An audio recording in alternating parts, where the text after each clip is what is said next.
तो हुकूमत की जानिब से एक तोहफ़ा दिया गया है और हम भी इस भरपूर इसको सेलिब्रेट भी करें आज जश्न आज़ादी को, और हम दुआ कर रहे हैं कि ये वतन सलामत रहे। शहर शहर जश्न मनाया जा रहा है। मुल्क भर में जश्न आज़ादी की तक़रीबात का सिलसिला जो है वो रात से ही शुरू हो चुका हुआ है। जहाँ देखें चिरागा किया जा रहा है। अच्छा अरीबा, आपको याद है कि जब हम छोटे होते थे, इतनी पुरानी बात नहीं है लेकिन जब सेलिब्रेट करते थे आज़ादी के जश्न को तो एक तरफ झंडियाँ लगाते थे, दूसरी जानब चिरागा भी किया जाता था। बिल्कुल मुझे याद है, घरों में झंडियाँ सजाते थे, लाइट्स आ गई हैं, लेकिन वो चिरागा जो करते थे ना उसकी अपनी एक जिसे कहते हैं कि वो वाइब थी, राइट? बिल्कुल। और हम झंडे लेके जाते थे स्कूल, जिद करते थे अपने पेरेंट्स से कि जी हमें झंडियाँ दिला दें, चूड़ियाँ दिला दें। आज भी शायद वही सब कुछ है। बच्चे आज भी अपने पेरेंट्स से जिद करते हैं कि जी सुबह स्कूल जाने, हमें तैयारी करनी है।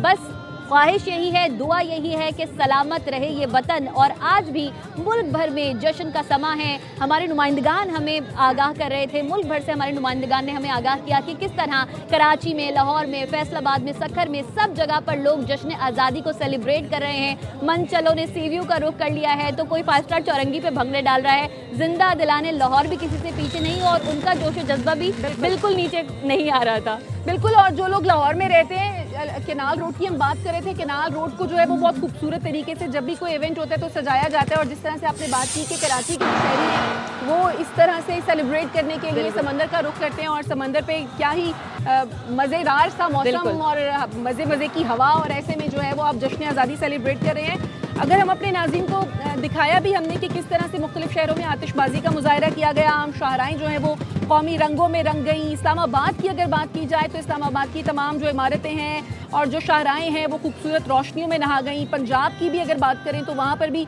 जश्न आज़ादी की जो तक़रीबात हुई, लिबर्टी चौक को दुल्हन की तरह सजाया गया, वहाँ पर कॉन्सर्ट का एहतमाम भी किया गया, और बच्चे जो हैं वो बड़ी तादाद में वहाँ पर पहुँचे। बच्चे जो हैं हमेशा एक्साइटेड होते हैं, चाहे वो ईद का मौका हो, बकरा ईद का मौका हो, और ख़ास तौर पर जब आज़ादी का मौका होता है तो बच्चे ज़्यादा एक्साइटेड होते हैं कि जनाब परचम लेने हैं, बड़े परचम लेने हैं, छोटी छोटी झंडियाँ लेनी हैं, फिर उसके साथ ड्रेसेस लेने हैं। लेकिन ऐसे में मनचले हमें कुछ नजर आते हैं जो बाजे भी खरीदते हैं, सीढ़ियों का रुख करते हैं, वहाँ पे पूरा दिन पूरी रात जो है वो सेलिब्रेट करते हैं जश्न आज़ादी को। सुबह तक फिर जाते हैं जी ये लोग नाश्ता करने के लिए, और अभी भी कुछ 2 बजने का वक्त हुआ जाता है, और 12 बजे जैसे ही जश्न आज़ादी की सेलिब्रेशन शुरू होती है तो देखा यह जाता है कि लोग निकलते हैं बाइक्स पे, गाड़ियों पे, झंडे लिए रैलियाँ निकालते हैं, और उसके बाद अब जाकर आइसक्रीम पार्लर्स का रुख करते हैं और वहाँ पे आइसक्रीम खाते हैं और अपनी जश्न को भरपूर तरीके से एंजॉय करते हैं। बिल्कुल आप ठीक कह रही हैं। और ऐसे में जो है वो अक्सर जगहों पे कॉन्सर्ट्स का इनकाद भी किया जाता है, जिस तरह से आज भी बहुत सी जगहों पे कॉन्सर्ट का इनकाद किया गया। लिबर्टी चौक है, फिर अलहमरा,